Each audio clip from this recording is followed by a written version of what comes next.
Olá, galera. Somos o primeiro grupo a apresentar esse seminário, o qual foi proposto pelo professor Danilo Cavalcante Braz, da disciplina Evolução do curso de Ciência e Biologia de Licenciatura, pertencente à Universidade Estadual do Maranhão, com campus em Lago da Pedra.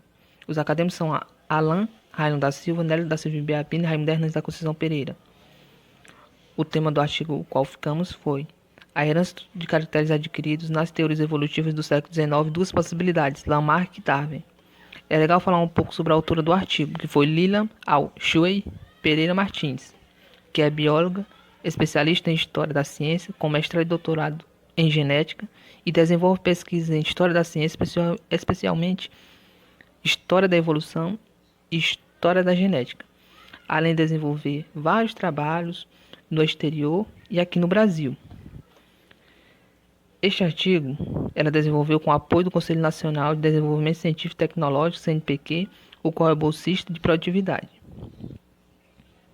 Desde a antiguidade até o final do século XIX, grande parte dos estudiosos acreditava que a prole pudesse herdar dos progenitores as modificações que eles sofressem durante sua vida. Logo, tais características seriam herdadas por meio do uso e desuso, por exemplo, de órgão ou parte do corpo, e até em alguns casos de mutilações. No caso das mutilações, acreditavam estudiosos como Pierre Gassendi e Buffon.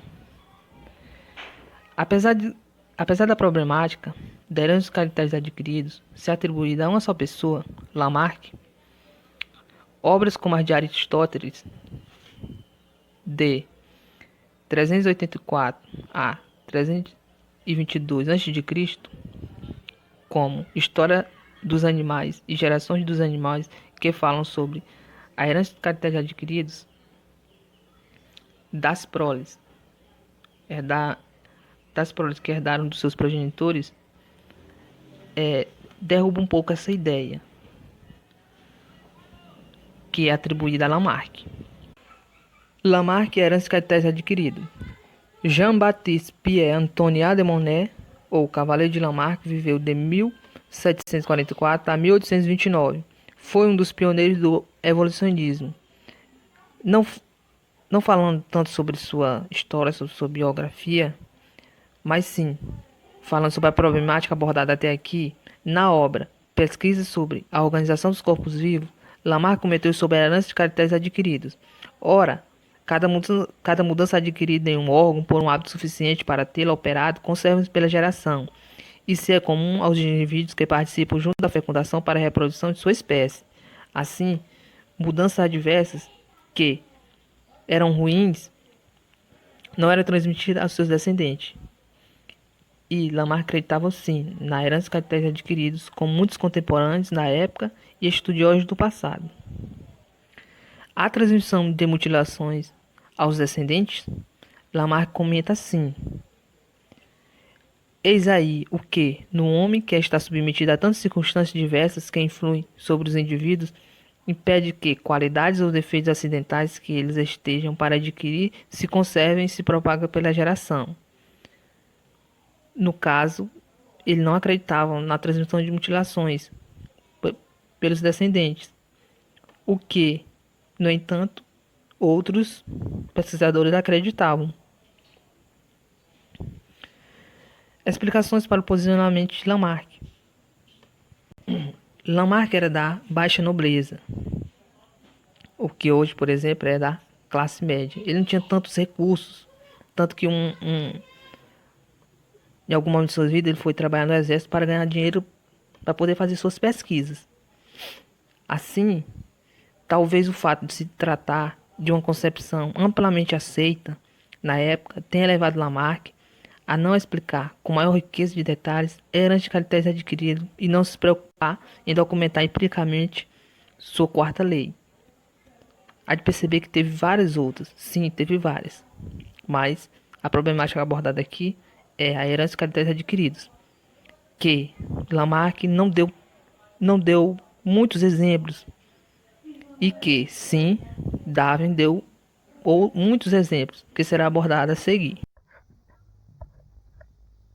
Olá, eu me chamo Nélito e vou falar sobre a herança de caracteres adquiridos na visão de Charles Darwin. Como se sabe, Charles Darwin publicou diversas obras. Em algumas delas, discutiu sobre a herança de caracteres adquiridos. Hoje focaremos mais nas suas principais obras, que seria a Origem das Espécies e a Variação dos Animais e Plantas sob Domesticação. Para Charles Darwin, as variações que não fossem herdadas não eram relevantes, pois não traziam esclarecimento sobre o processo evolutivo.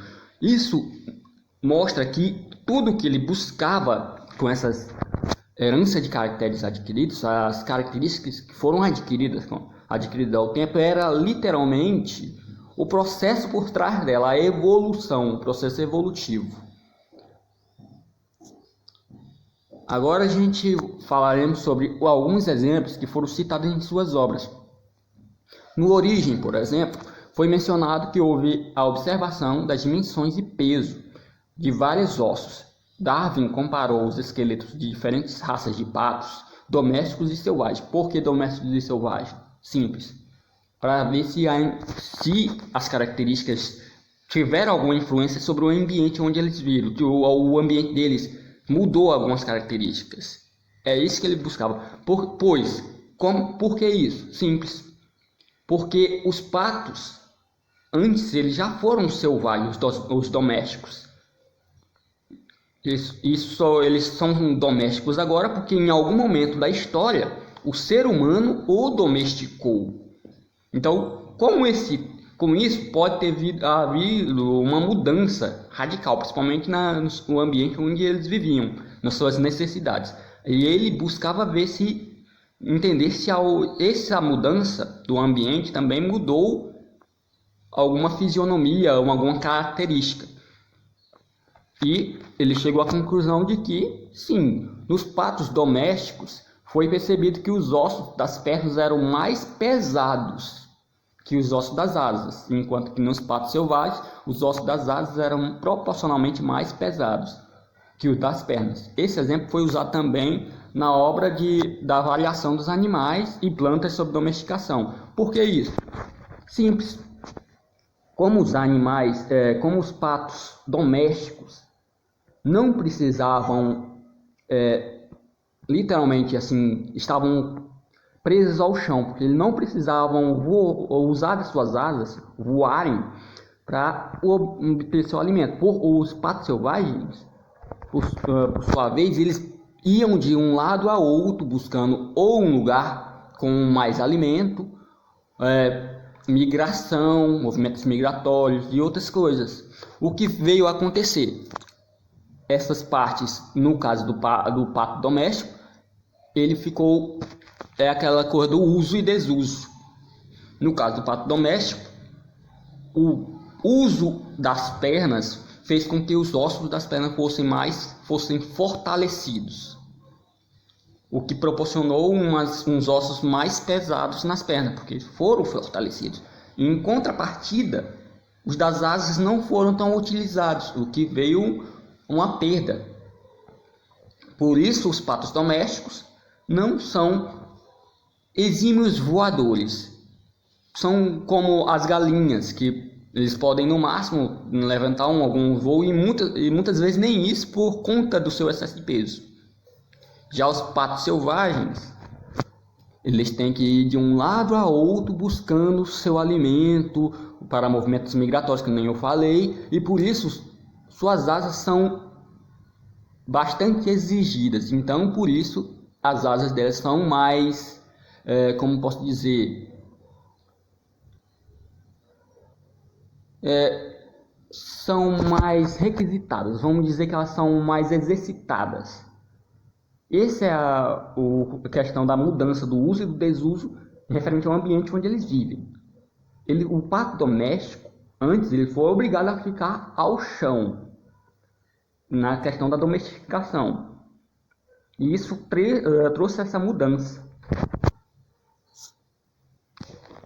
Outro exemplo que está nas suas obras, novamente no Origem, Darwin deu como exemplo o efeito do uso que era herdados aos grandes desenvolvimentos de ubres em vacas e cabras nos países onde essas eram ordenhadas em comparação com aqueles onde não ocorriam não ocorre esse procedimento. Mas foi no Variation, no Variação de Animais e Plantas sobre Domesticação, que ele apresentou uma discussão mais detalhada sobre o assunto e deu um maior número de exemplos em suas obras.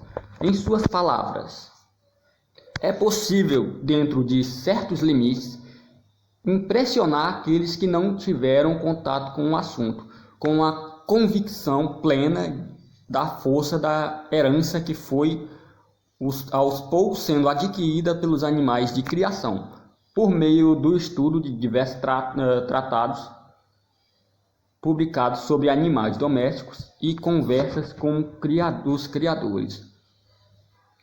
Boa tarde, meu nome é Alan Railon da Silva, eu sou acadêmico do curso de Ciências Biológicas da Universidade Estadual do Maranhão e hoje eu vou discutir sobre o tópico 3.2 e o tópico 3.3.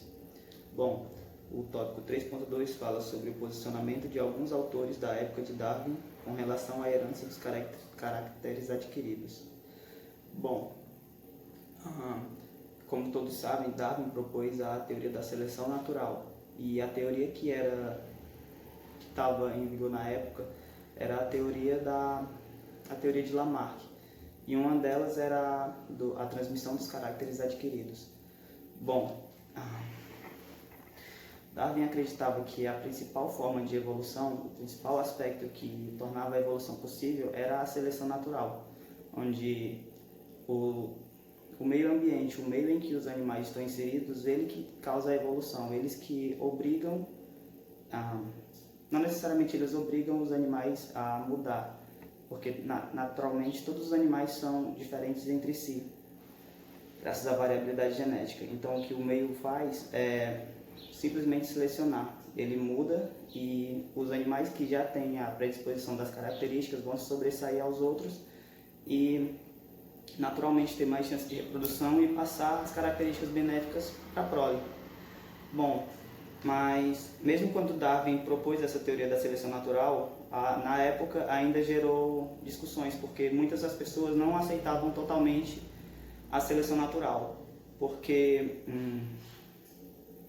todos acreditavam durante toda a sua vida, esses estudiosos coetâneos de Darwin, na transmissão dos caracteres adquiridos.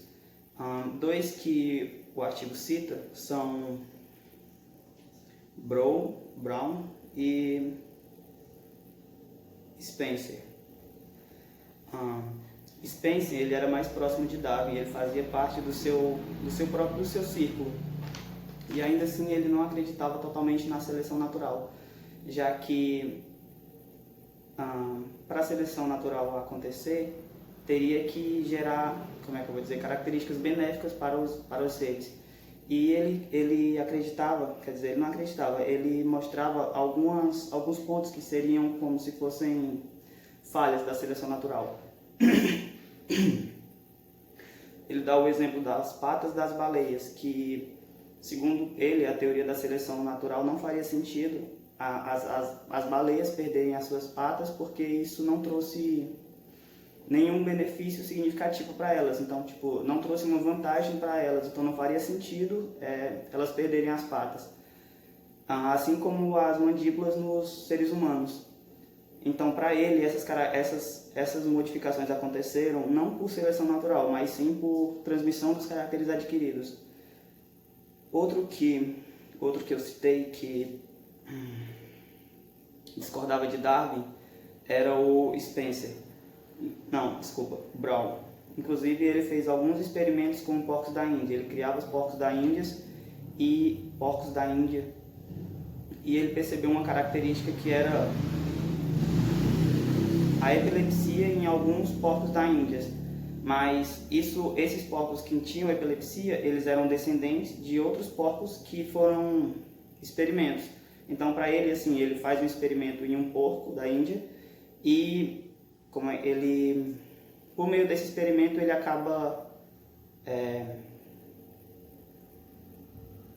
induzindo esse animal a ter epilepsia e ele percebe que a prole dele também teve epilepsia. E para ele, outros que não tiveram esse experimento, que não foram induzidos a ter epilepsia, nunca tiveram. Então, assim, isso era um ponto que fazia ele acreditar fielmente na transmissão dos caracteres adquiridos, onde ele intencionalmente modificava um e os filhotes também vinham com essa falha.